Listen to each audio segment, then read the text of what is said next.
Hatet and Ma'at, bringing you truth. I'm Asnefrka. Welcome. If this is your first time here, I'm glad to have you. This is going to be an energy reading for November. If you're here, if you're returning back, welcome back. This is going to be a very different reading for those of you who have been consistently here. If you're new, I'm Asnefrka. I'm the mother of Tehuti Ma'at, which is a cooperative revolutionary instrument, cooperative community. And we have a couple of different ventures. So High Tops and Heels, you're watching this on the High Tops and Heels YouTube page. It's a cooperative creative communications agency. But this video in itself and what I'm going to start doing is making sure all of the things that are more spiritually focused and focused on healing and wellness, maybe even like some of the herbalism is going to be housed in Coins and Karis, because I'm making a commitment to be consistent online and really coming forward. That's really the clearing that has been opened up during this November eclipse season that we're still in the midst of. So better late than never. I know we're well into November, but this reading is very unique because I always do readings consistently for a number of years now. I've been doing readings with the Kemetic Oracle deck that I usually use, and this time I'm actually using a new deck, and this is actually based on the traditional tarot, but it's an animal tarot, so it's still nature-based, but it's really beautiful because I've been so consistent over the years using the deck that I've been using. So I'm going to actually start doing more general readings. The readings that I do on the new moon are done in ritual, and I'm very serious. Sabu Septa, Septet. I'm very serious when it comes to my ritual work. So I did pull this reading during ritual on the solar eclipse, which was the new moon that was actually at the end of October and has brought us into November. Because it's during eclipse season, I want you to know that this eclipse, because there's so many transits, this energy is really going to be relevant, honestly, for the next year. So this is going to be really great for certain journal prompts and things you really want to be revisiting and unpacking pretty consistently because of the depth of the clearing and the initiations that are happening right now. So yeah, without further ado, I'm going to go ahead and show the entire card reading. I did stay true to my Merkut or pyramid structure that I usually pull my cards in. So I will go ahead and share that as an overarching reading. And if you are a member of the Tehuti Ma'at Militia, you will get the full entire reading. For the public reading, I just do the first 3 cards. So that gives you the general energy in the higher realms. So it focuses on the spiritual, like the overarching energy, and then it comes into the mental body, the magical mental body. So if you are a member of the militia, which you can join, you can look at the link in the bio. At the lowest rank, which is the kingdom rank, you can make a contribution of any amount consistently every moon cycle, every month. And that will give you access to the monthly reports. So you'll get the November report that would have the full reading. And then you'll get the full reading also has the emotional body, the Ka, so how these energies are interacting with us emotionally, and the physical material realm, which is the earthly layer of the Merkut. So I'm going to go ahead and show that entire thing. Before I do that, I'm so excited because I just launched the Angel Spray, Angel 1111. So during the 1111 portal that we just had, I was in serious ritual brewing this spiritual spray. And because I already pulled the reading, I'm just clearing the energy and I'm just opening the space. I'm also going to use the sound bowl to just reflect any energy that is coming through this reading and just reflecting it. So all that positive energy you're sending is take it right back in. And if we got any haters, you're gonna go ahead and take that too. So Just giving thanks for this opportunity to share this reading. Okay, so I'm going to go ahead and show the entire reading as I said.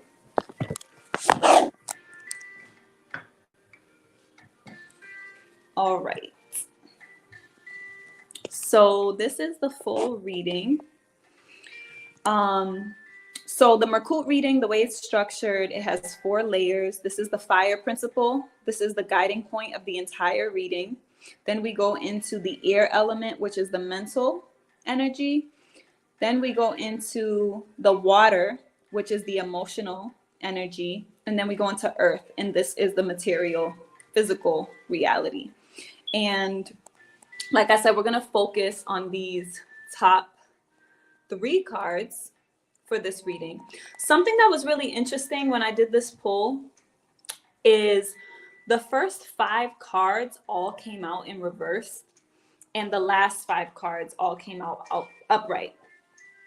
And I thought that was very significant because during this eclipse energy, what has really happened is a very significant clearing and an opening. So it's like kind of showing what's been dying and what is being born, because we always have that. We're in a continuum. So we always have the energy comes, it completes itself, and then it recycles and, you know, births anew. And the spiral continues to expand and we kind of come back around. So we experience these things in cycles. And because the top 3 cards are the higher realms of energy, right? When we think about the mind, when we think about our thought patterns, when we think about just the overarching energy, this is really what's been impacting us.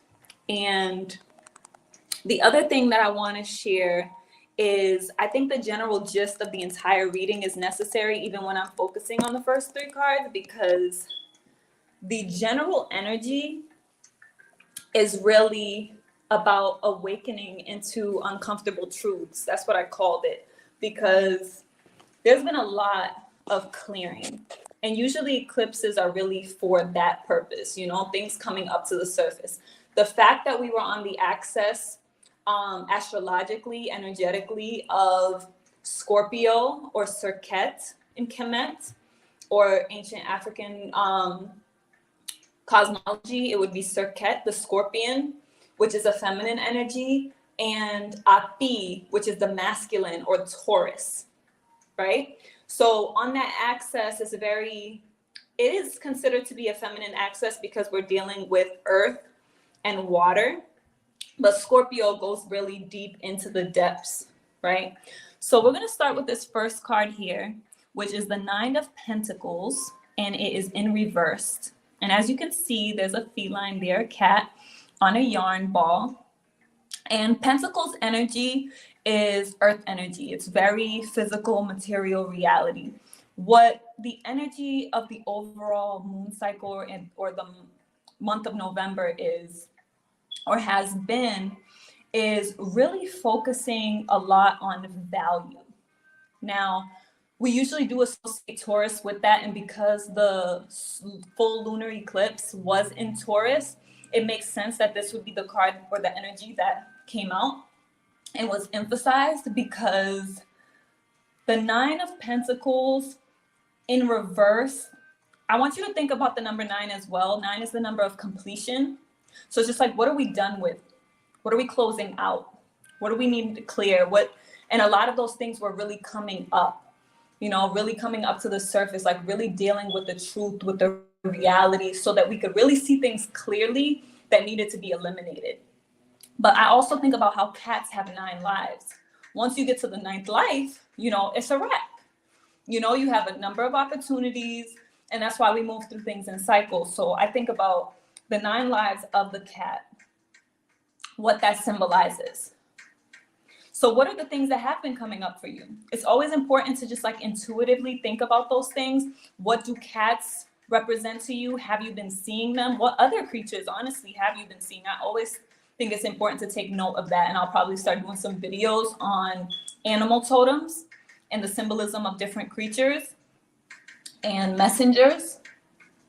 But this energy is about really dealing with, you know, things when it's in reverse, you know, depending on the card, right? Obviously, if it's a negative card, and I use these words loosely, but if it's a negative card in reverse, it would be positive. If it's a positive card in reverse, it would be negative.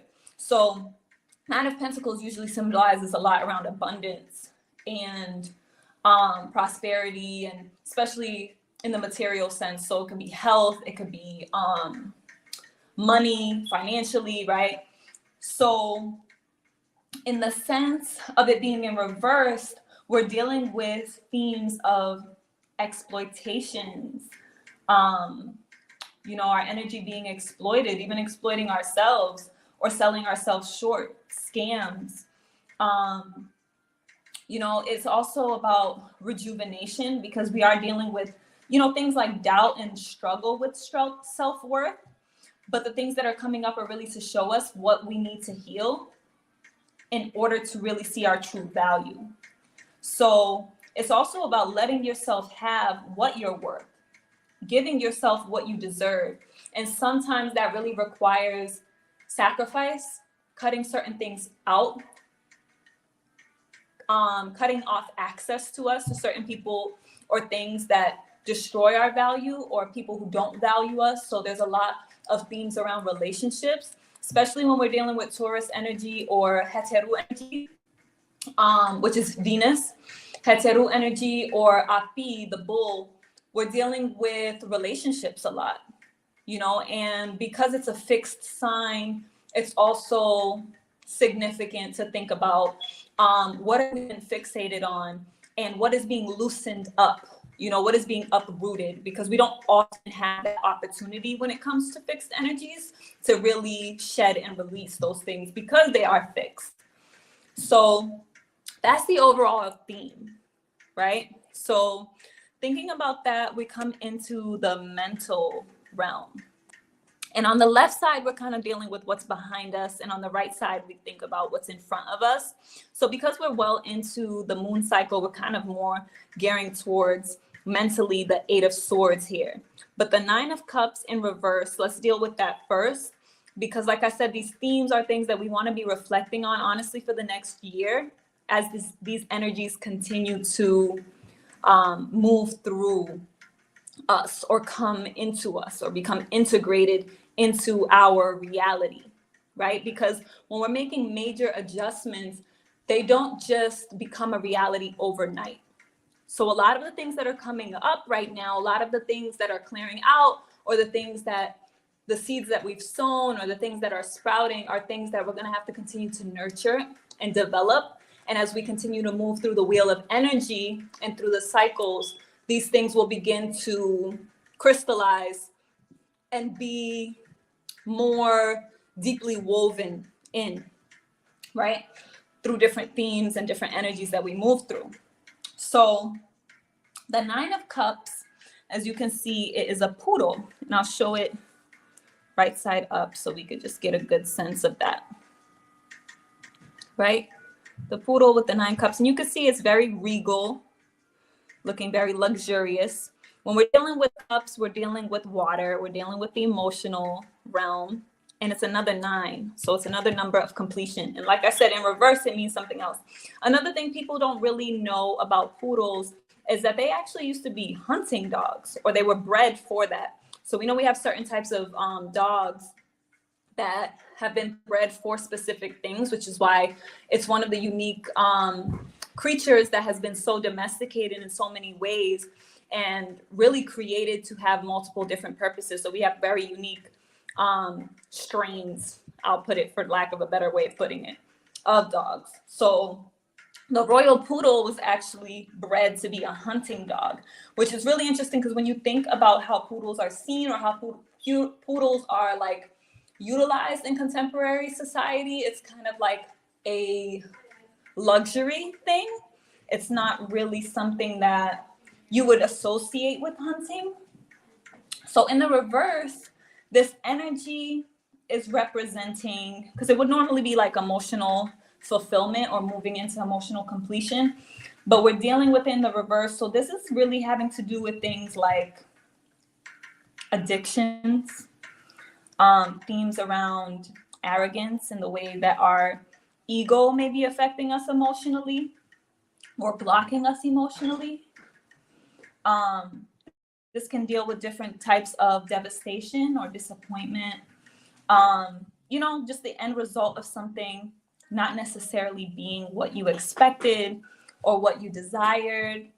And yeah, it's really an energy like, this is one of those things that really requires or encourages a lot of soul searching, right? Re-examination, because when things don't go according to plan or how you want them to, it's easy to just get caught up in that kind of like hanged man, for lack of a better expression. If you're not familiar with tarot though, like just kind of being stuck in a stalemate, like in the same spot where it's like you're kind of disappointed and you can kind of just linger in that energy. But what is very important with this energy in the mental space is to really activate it and use it, right? Considering it makes sense we would be in this energy because Mars also just went retrograde and it is in Gemini.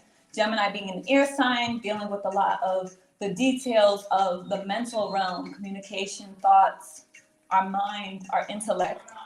So you can think about it in the sense of, yeah, just how you can re-examine the things that didn't, you know, play out the way you wanted or expected, and really do that deep dive within to see how, you know, why, I should say, you know, why that is. And then we're moving into the Eight of Swords, which 8 being a number of eternity, it can be like kind of caught in a loop at times, depending on the connotation. The swords are the mental realm, the air element. And the Eight of Swords here has a sleeping mole. So you could think about the symbolism of that, because moles are not known for having clear sight. They're blind, and in a lot of ways, and they move underground with very little vision, right? So just symbolically what that represents. But this being in the reverse, the themes energetically are really around maturity and freedom, empowerment, right? So, you know, just, it's an energy of kind of taking back control. And because this is in the mental realm, I would say taking back control of your mind, of your thoughts, of your energy in that space, and how you direct your energy, because our thoughts are so precious, because they do create our reality, and our perceptions really indicate how we navigate our lives. So, you know, considering it's in reverse, I want to think about it in the sense of like opening your eyes and really seeing things clearly, right? What I was saying before about awakening to the truth, right? Things didn't go as according to plan. And you have to confront that. You have to deal with the reality of that. Sometimes we want to exist in illusion or delusion. And it's important to open your eyes. Open your eyes to the power that you do have, so that you can step into that. And a lot of that requires to face the things that have been coming up during this energy, which really is a lot of fears, a lot of undercurrents, subconscious things that we may not have been aware of before, that we may have been shoving down. And facing those fears with the intention of healing, right? There's a lot of energetic potential for healing. So this energy is allowing us to be ready to heal our minds. And there's a lot of different narratives around mental health, but there's a lot of different ways that we can be nurturing our mental body. So I'm going to come back in. Whew. Gotta get one of those like clips, because holding that was very uncomfortable. But yeah, I think this is just such fresh energy. I'm so excited to just be able to like share from this deck, because I don't usually do the traditional tarot. So now that I'm expanding into that space, inconsistent connection, you can click the link to join the militia. If you are in the militia, it is in the November report, and we'll go through the rest of the cards in the reading. If you're interested in getting I can go ahead and put on the screen. Sorry. You can follow us on Instagram. I'll be activating that soon. I did mention you can join the militia. That's tehutimaat.org/join. You can learn more about Tehuti Ma'at at tehutimaat.org in general. Okay, and then the Coins and Karis website is where you can get the Angel 1111 spray if you're interested in that, and you can read all about it. There are other things on there like different stones. There's black tourmaline. We have some tiger's eye, I think, is still available on there, and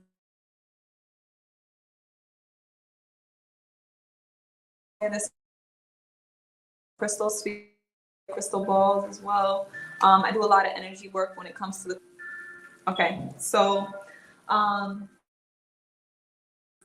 yeah, without further ado, a personal note, you can cash at me at $Nefrka, NFRKA. So yeah, I hope that you can utilize this reading to really tune into the things that came up for you intuitively, journaling about these things, really being clear on what has come up that needs to get cleared out, really detaching and releasing, shedding, and allowing things to go through that death and rebirth cycle, and being clear on what direction that you're being guided to go in, and really immersing yourself and committing yourself to that rebirth, right? Because Scorpio season is also very much about the phoenix rising from the ashes. But first, things have to burn completely to ashes before that phoenix can be reborn from that, because there are lessons and there's wisdom in that completion, in that death process. So a lot of themes around ego death, as I said, really dealing with the toxicity of the ego, because it's not entirely a negative thing. We need the ego for survival, but it does have to be placed in its proper position. And it's honestly, in this narcissistic culture that we're in, the ego can be very unhealthy. So those are all things that we all have to deal with and think about how to create equilibrium within our lives. So take care, travel light, and have a great rest of November. Power.